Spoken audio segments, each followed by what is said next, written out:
You are here on purpose with a purpose by design. Hello, everybody, and welcome back to Purpose by Design. I am Dr. Pamela Hinkle, and you are here by design, not by default. Welcome back to our Wholeness and Health on Purpose series. And I am so grateful because we are getting these incredible, powerful guests that are coming on that are speaking about wholeness and health on purpose in so many different directions. And tonight or today, depending upon when you are listening, is no different. We have another amazing person in the house, author, speaker, doctor that's here, and she is going to just download on you today. So if you don't have that pen and that paper, you need to get it because there's going to be some things you want to write down. So go ahead and grab it.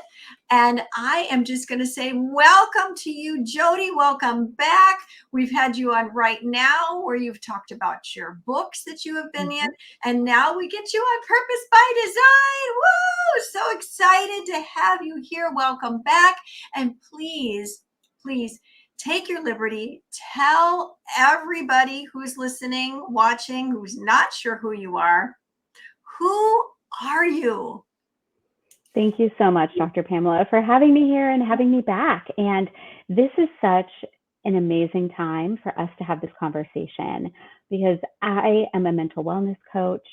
I have been a therapist and a coach for over 2 decades now.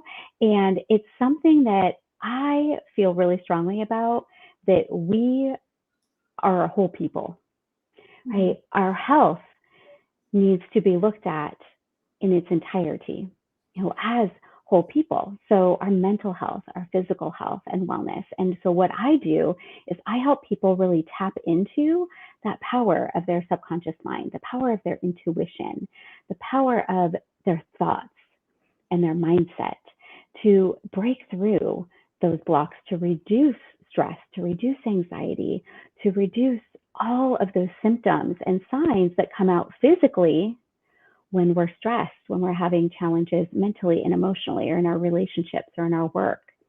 And so that is really what I do, that work with my clients, is to help them to have better, healthier coping strategies and tools that they can grab whenever life comes their way and things go wrong. They're going to have support to lean into. They're going to have strategies that they can use. And so thank you so much again for having me here today, because I think it's so important that we share these messages with people, that they are in the driver's seat with their own health and wellness. And so whether they're coming from a place of illness or chronic pain, or having relationship or mental health challenges, or burning out, I'm just so grateful to be here to share some of what I've learned from myself personally and through working with clients over the years with everyone that's listening. There's 2 things that you said that I wrote down as we jump into this interview and this time with you today. You said reduce a number of times. And I loved that because stress and life are going to happen. They're going to happen, right? I mean, even roses have thorns. So there is things that are going to come down the pike. And you're saying that even though life is going to happen, you have ways to reduce the stress of it and help you through it. And I love that. So that word reduce really spoke to me. And the other one was the driver's seat. How many times do we feel when life happens that we're not in the driver's seat?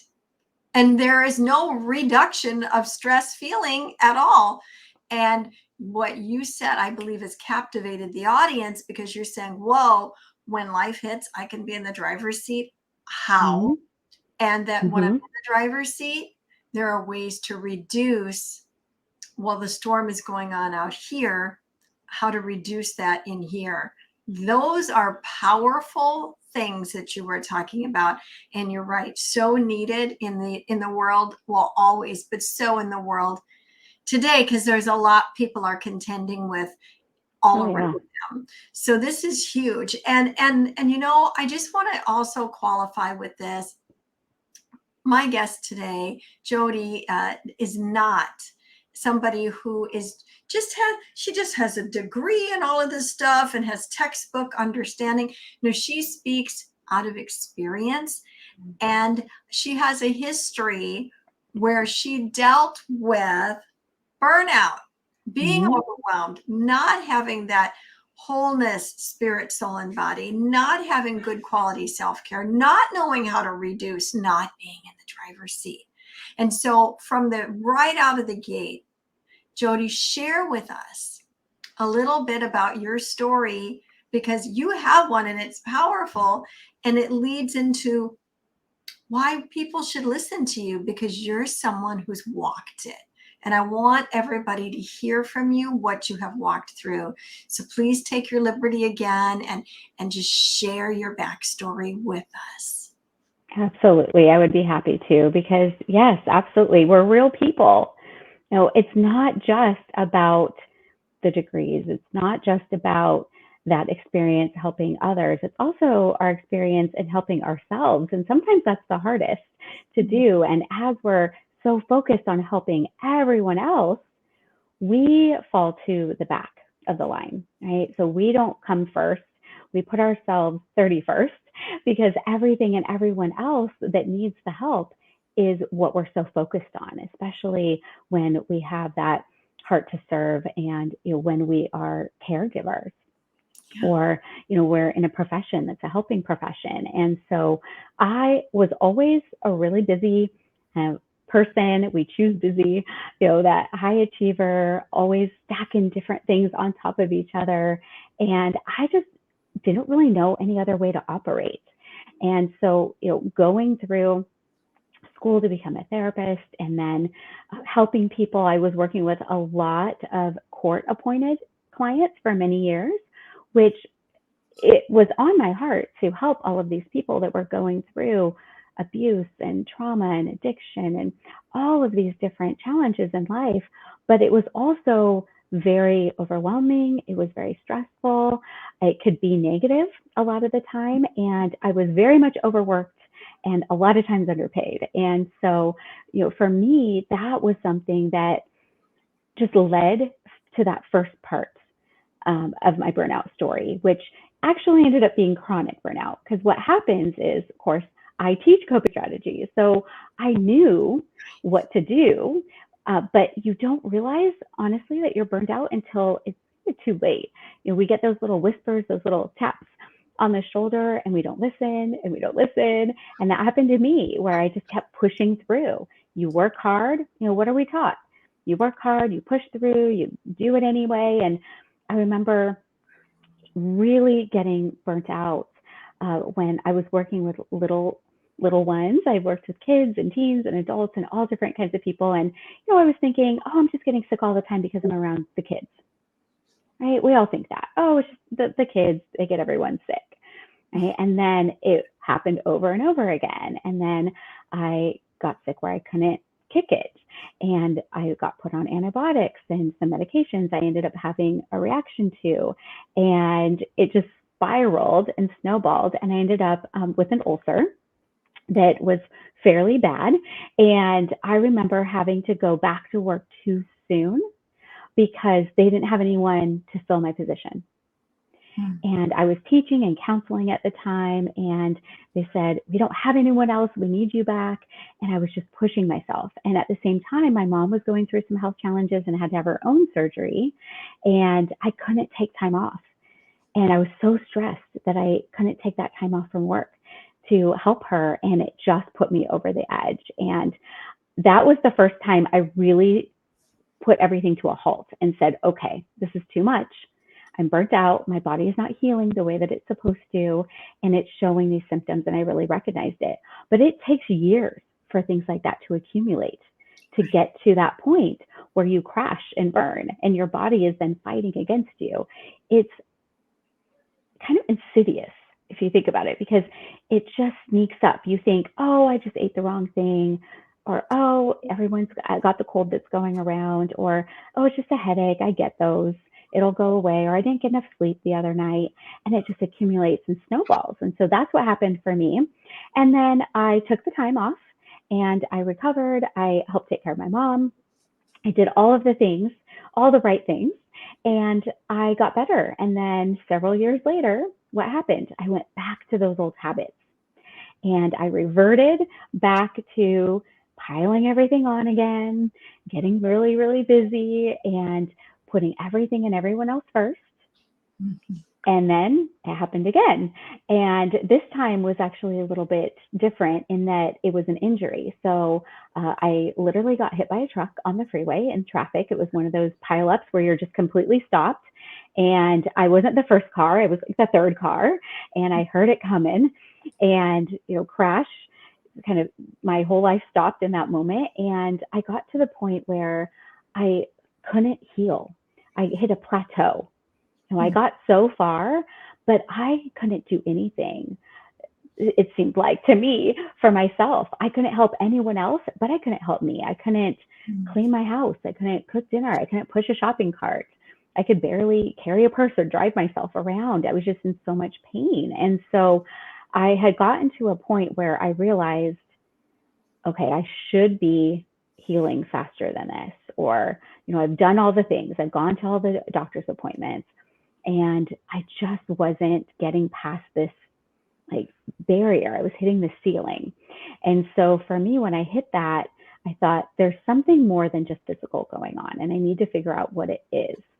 And of course, taking care of ourselves, is the last thing we think of. But when you can't even take care of yourself or anyone else, that's all you have time to think about. And so I actually ended up going to one of my colleagues and doing some sessions with her and said, I need to figure out what I can do to help my body heal so that I can recover and not have this happen ever again.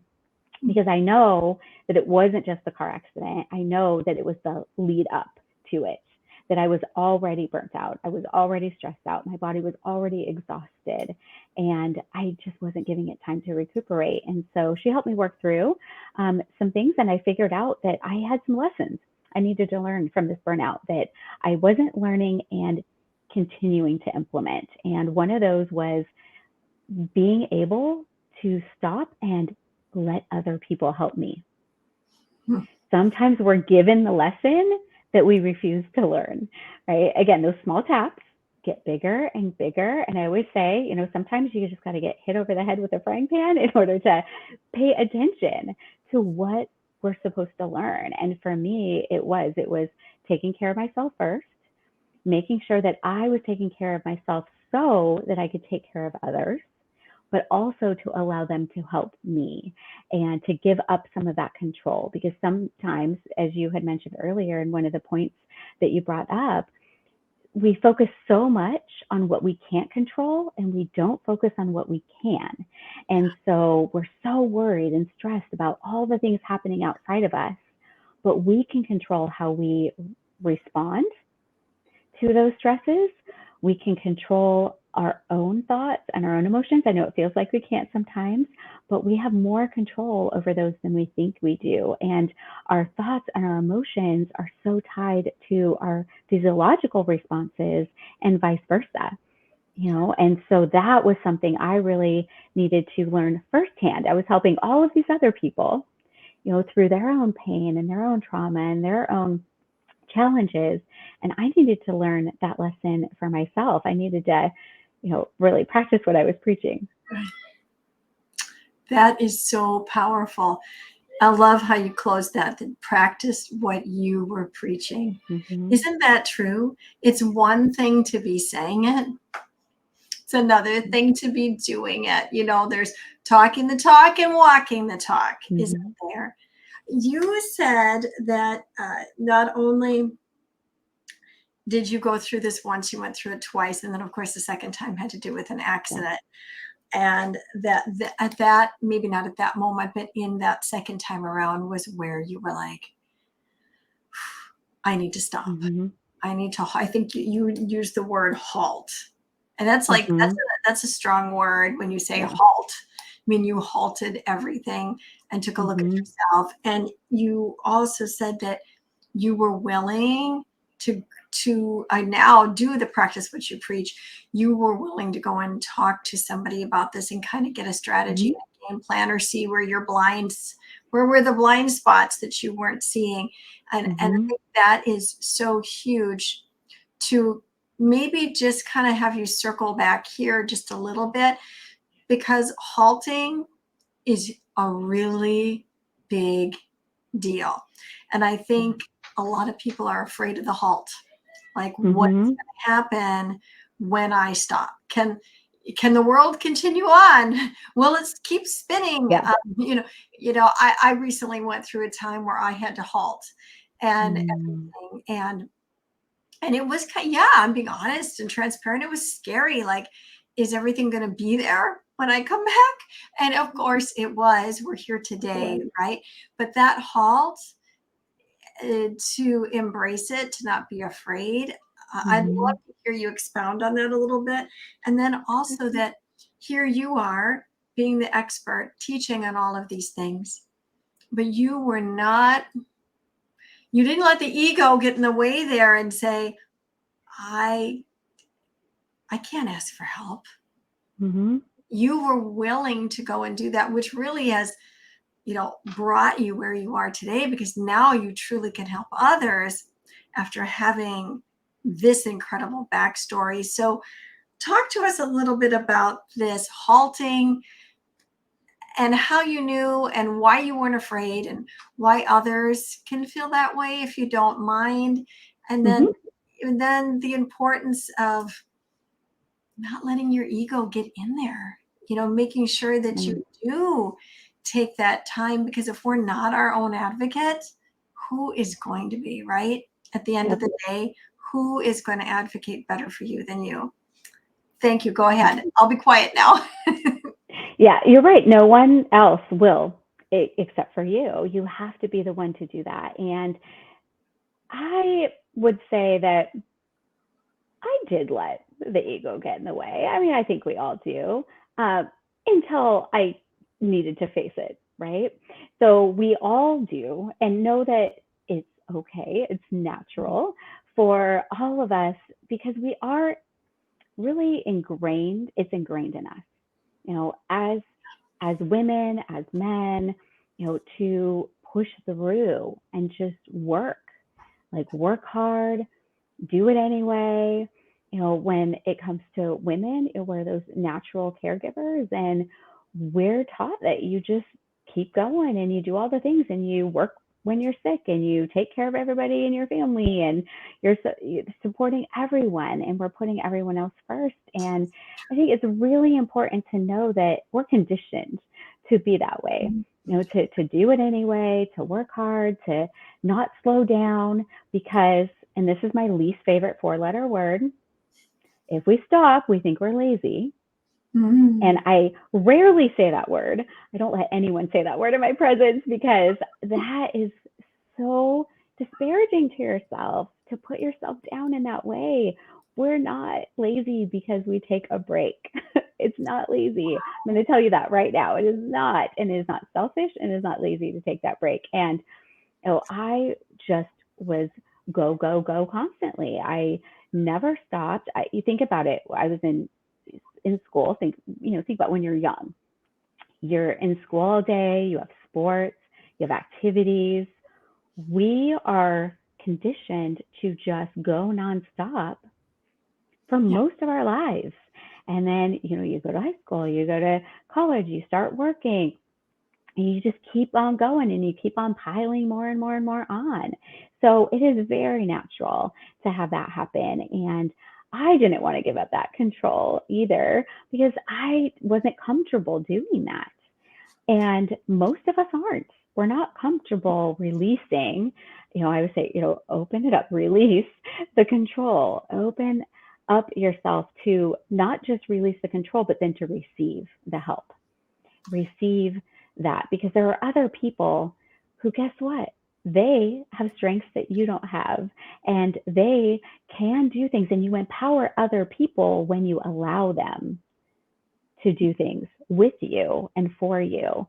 Whereas when we try to do it all ourselves, we take that away from them. And so for me, it was an accumulation. Smaller things happened, and then a couple big ones on that burnout journey. And it did really take me seeing that pattern. And when I recognized that pattern, and I thought, okay, why is my body, I'm a really healthy person. Why is my body not healing itself and doing what it should be doing? I started seeing that pattern, and that's when I had to look within and really recognize what was going on. And that's when I got to that realization that the halt needed to happen, because it is really scary to stop. But I really want everyone that's listening to hopefully not get to the point where I did, where you are forced to halt. I really was forced to reassess because I couldn't do the workload that I was doing before physically. I was not able to do it. And that's not a good place to be in. So I do believe that you can make shifts and put strategies and build new habits into your routine and into your life in order to prevent you from getting to that point. And doing it sooner rather than later is the best option. But if you get to that point, or you're already at that point, you can recover from that as well. But it does take some bigger shifts to your lifestyle when you're at the extreme level, really, of burnout that I was. And so for me, it did take that reassessing of my life and my career and what do I want to do, and bringing more joy into my life. I remember when I was in that healing journey that was taking much longer than I would have liked it to, someone asked me a question during that time, and it was really eye-opening for me. And the question that they asked me is really simple, but it was a little scary, because they asked me, what brings you joy? And I didn't have an answer. Mm-hmm. And logically, like, I knew the things that I liked to do or that would bring me joy, but I wasn't doing them. Right? I wasn't doing them anymore because I was so busy working and taking care of everything that I wasn't taking the time to do things that I enjoyed and to reduce that stress and to reward myself for all those things that I was doing. And that was a big eye opener. That definitely got me thinking, okay, there's something wrong. And so I had to look back. Sometimes we have to look back to childhood or, pre-marriage, pre-kids, pre-whatever, your pre-career, and see like what does bring me joy and incorporate some of that back in. And so that was a huge lifestyle shift that I had to make. Another one was how I worked, not 10-hour days, 6 days a week, and no breaks and not paying attention. The other thing that I feel like we're really conditioned for is not paying attention to our bodies. We are taught to ignore, and it's just a part of it. It's just part of the system that in the life that we're in our culture, that, in school. And then when you go to work, somebody tells you when you can have a break and you can get water and you can go get food and you can use the restroom and do all of these things. And so we learn to not pay attention to any of our body's signals because it's not time for that yet. And so we push through it. And so I needed to reverse that and say, okay, I'm going to give myself breaks. So now, in between every appointment, I'm not rushing from one thing to the next, completely stressed out if something runs over and I'm running late for the next thing, or I'm trying to rush to get there. Because when that truck hit me, I was sitting in traffic, stressed out about trying to get to an appointment for work. And so I thought, no, I'm not doing that anymore. I'm not going to put myself in that position. I'm going to give myself lots of time to just breathe. So breathe, go outside, take a walk, use the restroom, get some water, have a snack, and just stop. And I check in with myself and I say, what do I need? How am I feeling? What do I need right now? What's going on? And then being that advocate, like you said, for your health, that was huge for me too, is making sure that I was finding the right support and that I had a team of support around me. So, your family, your friends, for your physical health, for your mental health, for your spiritual well-being. You have all of these different parts of your life. And so having that support And having the strategies in all of those was something that I had to incorporate into my life so that I was not only recovering this time, but I was preventing it from ever happening again. And so that's what the halt meant for me, was really assessing what was supporting and serving me and what wasn't, and then incorporating some things that were going to support my overall health and well-being better. Man, that is story that you just, all of this is so full of, talk about acres of diamonds. You've just given us so much already. Now, you said before, just a little bit ago, you talked about, you look at my notes here, releasing. Mm-hmm. And that people feel like when they're releasing, that means they're not in control.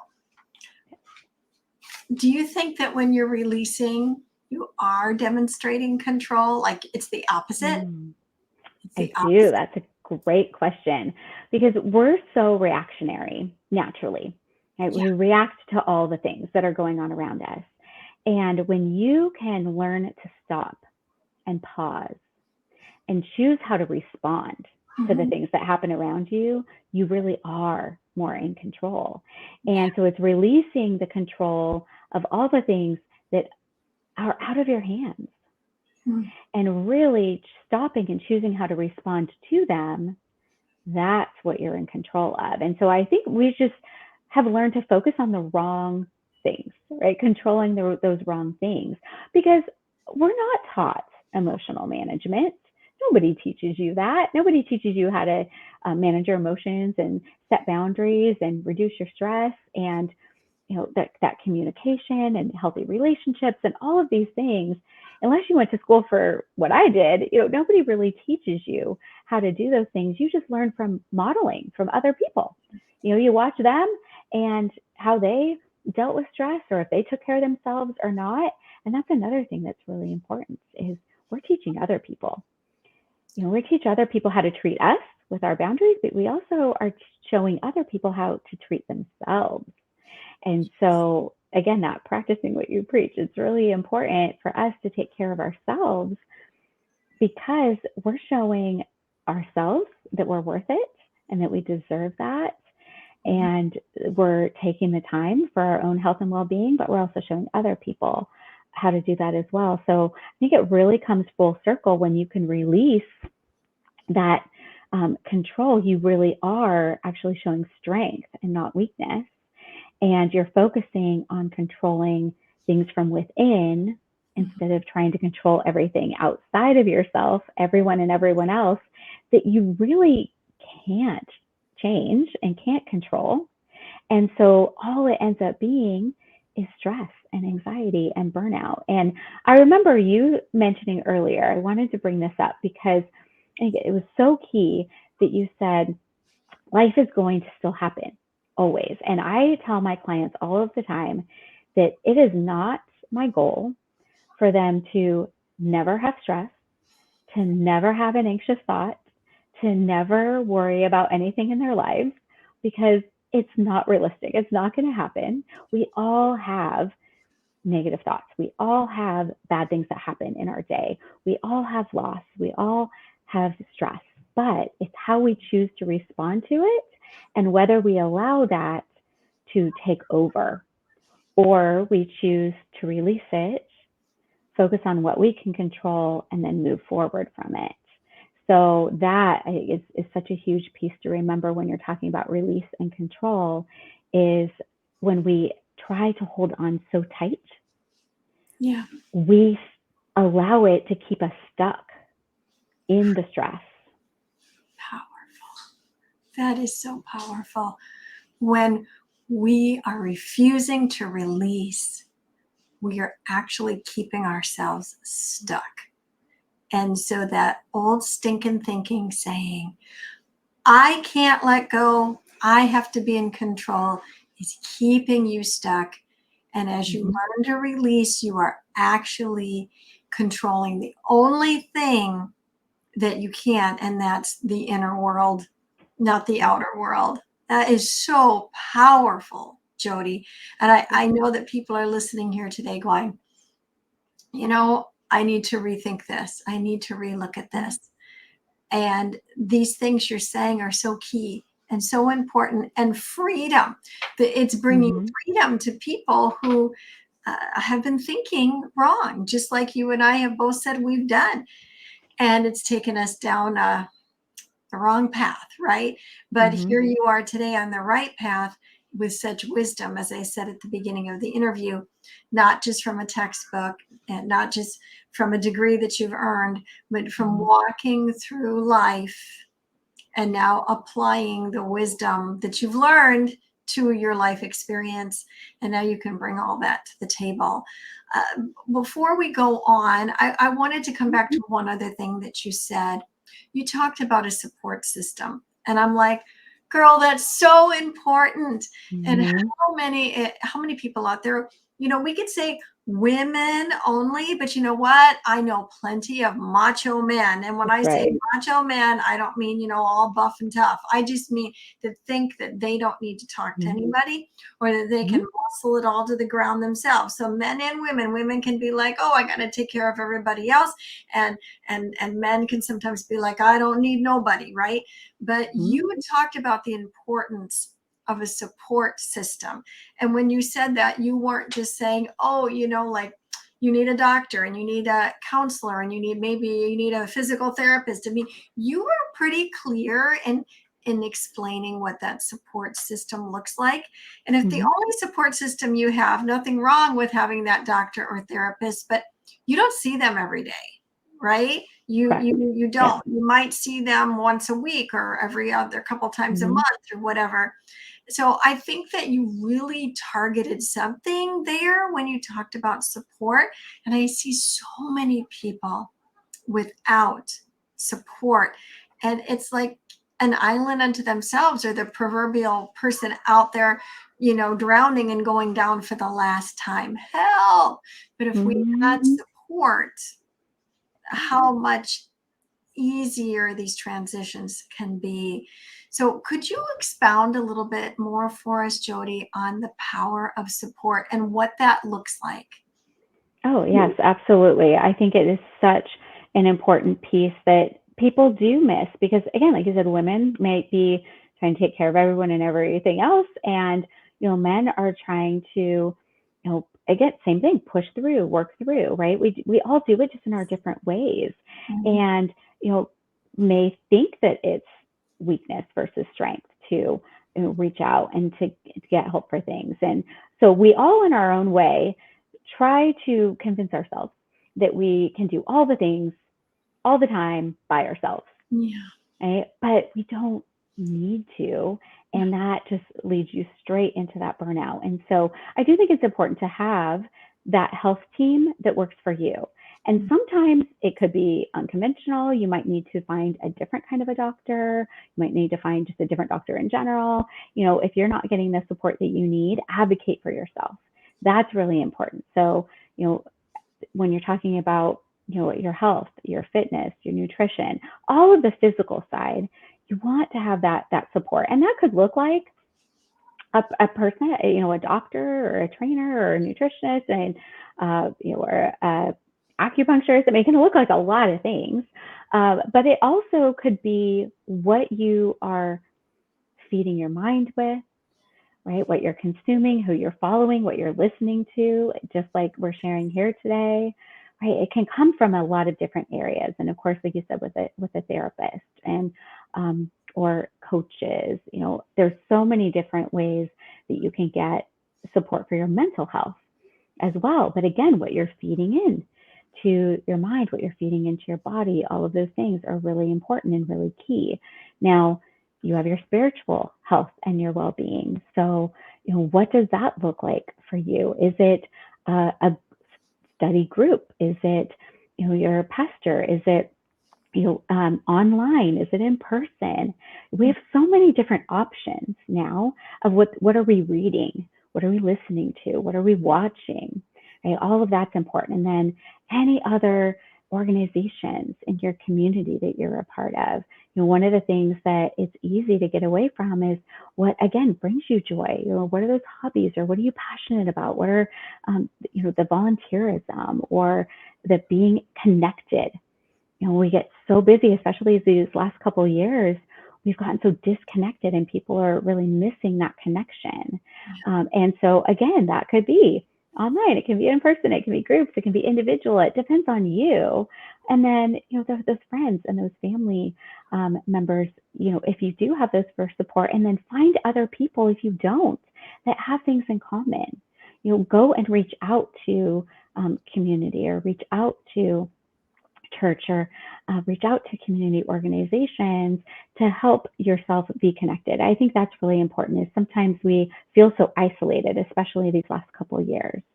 And so it's important to know that you can get support in all areas of your life. And it is important to do that, and to remember, again, that it's all about you being that whole person. And so you'll have someone that you can talk to about work, and have someone that you can talk to and really open up to about relationships, or about your physical well-being. All of those areas are so key. And so to me, it's really important. I'll give everyone a little tip on this, to look at what your top influences are. So I always will give advice to clients to say, what are those top 10 things or people that you're spending the most time with? And I will have people tell me, but they're not influences. And I'm here to tell you, yes, they are. They are influences. If you allow them in here, they are influences. And so look at, that may be people in person. It may not. It can be people that you talk to over the phone. It can be online, just like this. It can be things that you listen to on podcasts and books you're reading, and you're watching the news, or you're watching different shows, things like that. Those are all things that you're spending time with. So take those top 10 and really look at them and say, are they a plus? Are they positive? Do they make me feel better? Lift me up, right? Do I feel better about myself, my situation, the world after I spend time with them? Is it a minus? Does it drain your energy? Does it make you feel worse about yourself? What are those influences doing for your mental and emotional and physical state? And if it's an equal sign, they're not taking away or giving, that's fine. But I would really recommend to find the things that give you energy, to spend time with the people and all of these online influences and things that we're filling our brains with things that lift you up. Right? Watch the good, positive YouTube videos, right? Watch, those inspirational talks, and listen to programs like this. Watch the sermons. What are those things that speak to you and that bring you joy? And I'm a fur baby lover, and I have a rescue dog, and so I love dog videos. That makes me happy. And so, what brings you some joy? And what are the things that you need to have as support and influences in your life? Because even if you don't have those really solid, supportive relationships in your life right now, you can still fill your mind and fill your body with things that are going to support and serve you in a positive way. And so that is something I just felt really called to share, because I feel like sometimes people will say, I don't have those positive people, or I don't have those friendships or those relationships that are really lifting me up. And, sometimes it's not about, in my world, it's not about cutting everyone out of your life. If you're saying, well, they're a family member and they're not making me feel good. It's about, well, maybe we can limit certain conversations that go a negative way, or we can look at, maybe just limiting a little bit of time in certain areas while you're taking care of you and just putting yourself first. But to me, support comes from all different sides and in all different ways. And I think we just need to be creative at how we look at that. That is really a lot of revelatory information there. And right to the heart, Jodie, because you're right. People will think, I don't, I'm kind of like the ringleader here, and people come to me, and I don't know who I go to because, I'm busy. I'm a minister, I'm a mother, I'm a teacher, whatever. And there's all these people that are pulling on me. I'm a coach, right? All Yeah. these things. And you don't have to have like this big, huge social circle. For Mm-hmm. me, for a long, long time, I was able to get that lift, that joy, and be influenced by major influencers just by turning on YouTube, by Mm-hmm. using Audible, Yeah. and I would joke, but I was serious. Somebody would say to me, so what did you do this morning? And I'm like, well, I had coffee with Jim Rohn. I Mm-hmm. ate breakfast with Les Brown. And then, I had a cup of coffee with Terry Saville Foy, and they'd be like, really? You know all of these people? And I'm like, no, I watched them on YouTube and read their book. Right. Yeah. But they had been and still are, and some of them have come closer into my life, Mm-hmm. but were very much strong influencers in my life from a distance. And knowing that that is absolutely okay, that Mm-hmm. you don't have to have this huge social circle in order to be influenced in a positive way. But you do need to be careful who you are allowing to influence. And sometimes you're right. It is as simple as saying, we're not going to let that conversation go that way, and kind of releasing that part of it, as you said before. Mm-hmm. And sometimes there are people you just have to wave bye bye to for this season of your life, if it's possible. But like Mm-hmm. you said, it's not always possible. So when you have those folks around and you can't just remove yourself from that situation, you need to find ways to lift up yourself spiritually, mentally, emotionally, physically. Mm-hmm. And that can be as something, like you said, as easy as a YouTube motivational Mm-hmm. clip, or watching something or listening to it. So I think that's really, really powerful what you're saying. And you mentioned about, taking care of yourself even physically. And it's so proven that a person that feels better, like physically feels better. I'm not talking about having to be fit to run grandma's marathon, which is one we have here in Minnesota, or the Boston Right. Marathon might be one that more people recognize the name. It's about feeling good about yourself on a Mm-hmm. day-to-day basis in a physical way. And that doesn't happen if we don't make it happen, whether that is meditation, whether it's walking, or maybe you are a cyclist, or you are a gymnast or a dancer, then yay, or a trainer, physical trainer, go for it. But there is that component of making sure that you have the right support around you. And the other point that you made there is that it's up to us to do it. If I just sit there and go, well, where are my peeps? Where's my support? We need to open our eyes and go after it and go find it, and not judge where it's coming from, right? Like that's what I'm hearing you say, whether it's somebody that's directly in your life or it's a book on the shelf. What matters is that you have that download, that you have that positive influence. Am I following you here tonight, Jodie? Absolutely. Absolutely. And those are things I love to incorporate into what I call bookending my days. And so morning and evening routine. And we all have one, and it doesn't have to be fancy. It doesn't have to be long, but we all already have an order in which we do things. Yeah. When you get up in the morning and you take a shower, you get dressed, you brush your teeth, you have a glass of water, you eat breakfast, whatever order you do all those things in, find a spot in there, right in between one of those, to just start off with something positive. And for me, a lot of times it's listening to something while I get ready in the morning. That's really helpful. Really focusing on the positive, focusing on gratitude. What are you really grateful for today and why? And just jotting down a few things. Looking at what are you looking forward to? How are you going to, put these things into your day? And then at the end of the day, what went well? We focus so much on what didn't go well, Yes.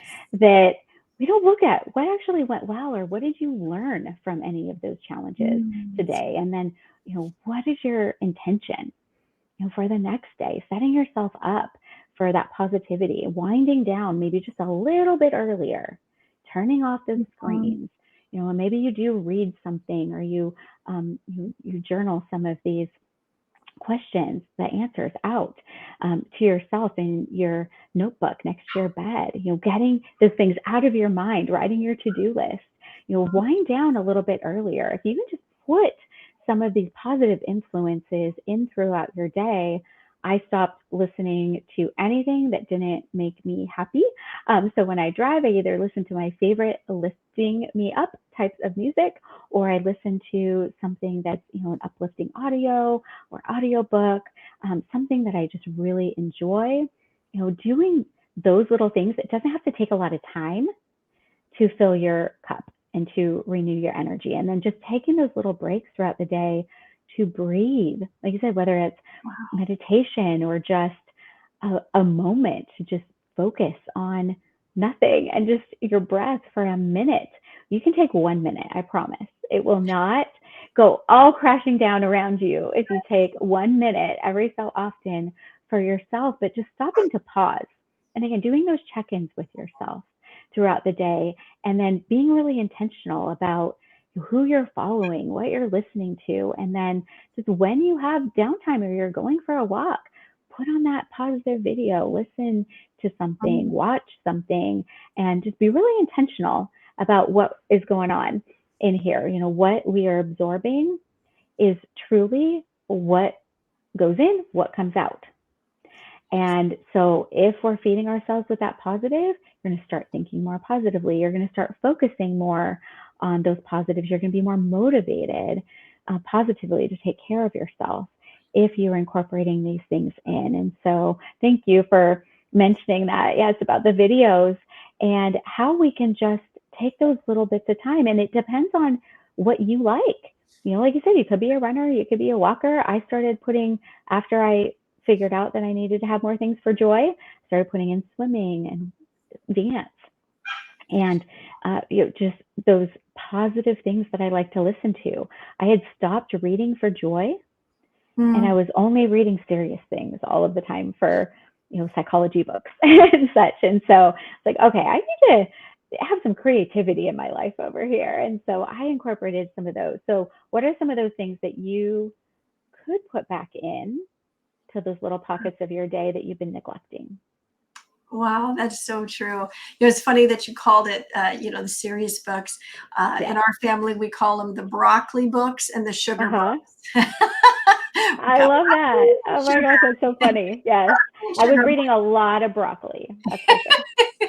and we do need both. That's so true.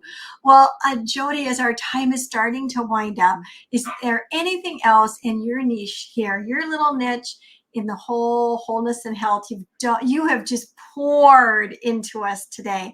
Is there anything else that you didn't get to pour into us that you're like, I needed to say this and I really want to say it?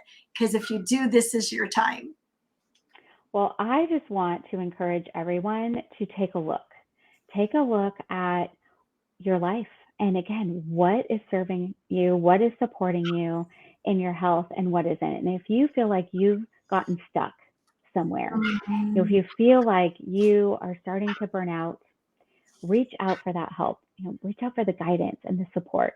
I'm a huge believer that therapists need therapists and coaches need coaches. That we all need that support. It doesn't matter who you are. We Right. all can use that. And so, where can you use some of that support right now, or where can you work on yourself? Because all of these things do happen to us so that we can learn from them and grow from them. And so, really focusing on making your own progress and what is your next best step, and just incorporating one little thing. You do not have to change your whole life. I I halted and I changed a lot in my life, but you don't have to do that. You do not have to be scared that you have to stop and change everything on a dime. Know that you can just begin to incorporate small strategies and little tools into your day And those will accumulate, and it really will make all the difference. And so I actually am going to give everyone who's listening a guide to mastering mindfulness, because I believe that awareness is that first step. And in that guide, I have a handful of different techniques where you can just stop. I give a breathing technique where you can just stop for that minute and just focus on your breath and get connected. I give a great relaxation technique, help you get some better sleep and to kind of wind down and turn off your mind and calm your thoughts and your body down before sleep, and some tools also in there to reduce stress and reduce anxiety. And so that is going to be listed, I know, in all of the notes on this show, but my business is called Psyched Up Success.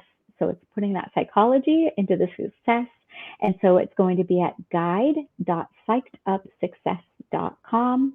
And so you can reach out to me through social media. You can find me as me, Jodie Solberg, or as Psyched Up Success. You can find me there on Instagram or go to my website.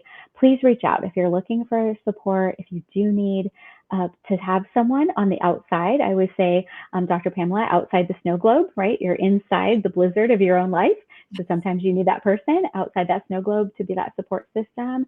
Please reach out so you can explore your options on how to get that support for yourself, for your overall health and wellness. And I would be happy to help you.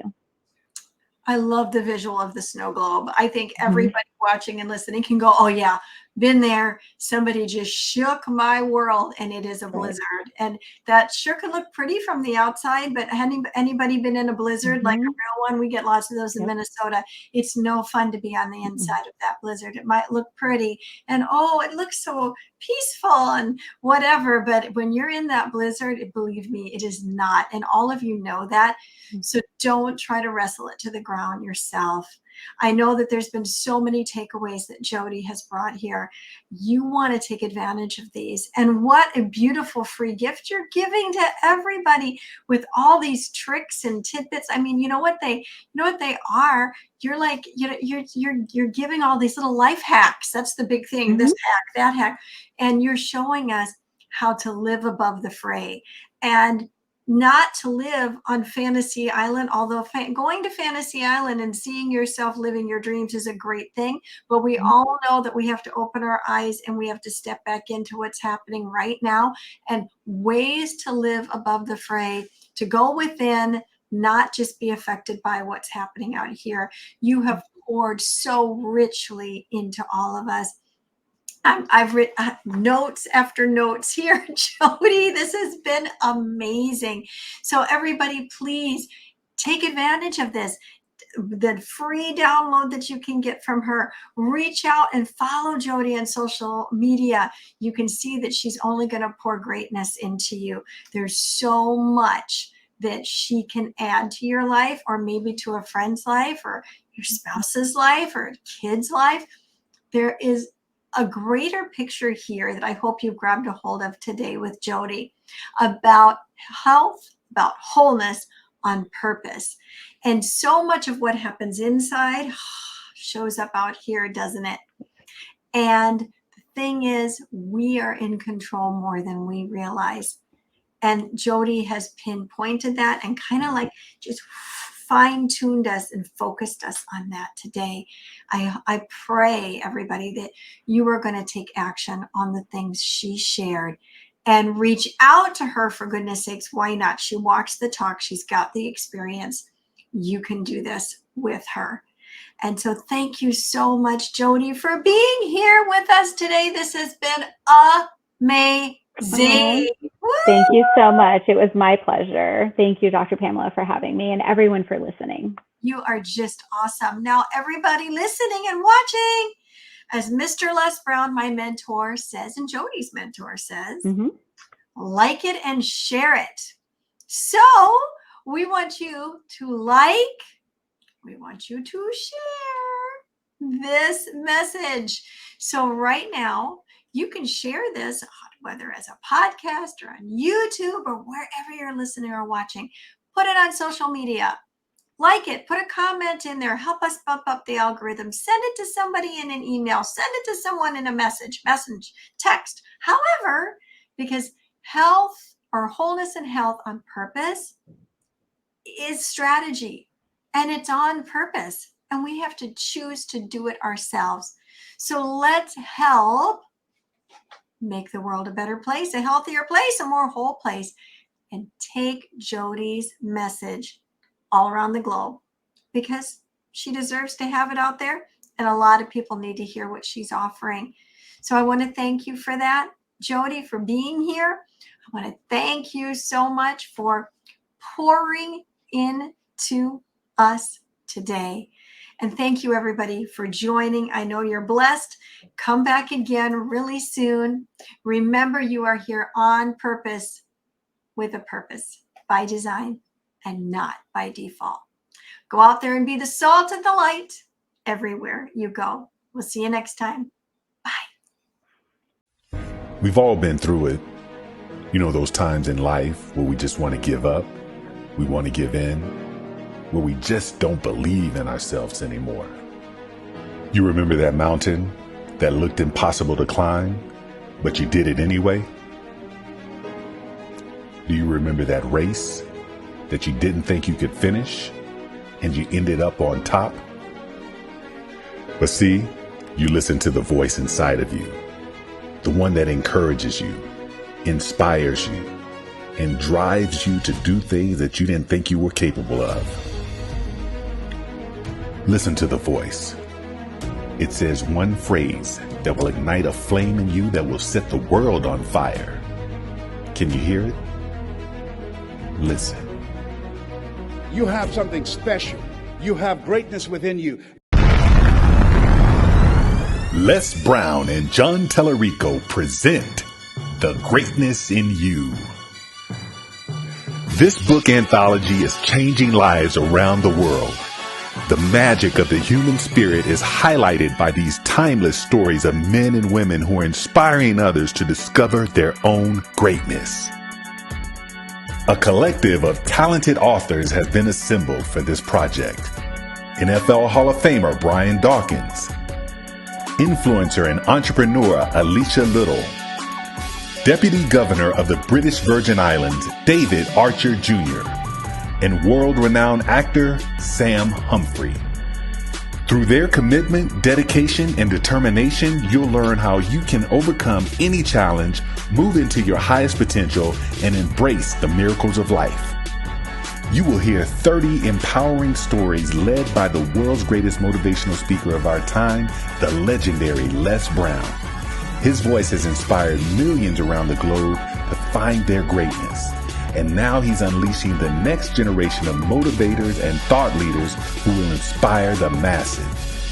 So if you're ready to find the greatness in you, order your copy today.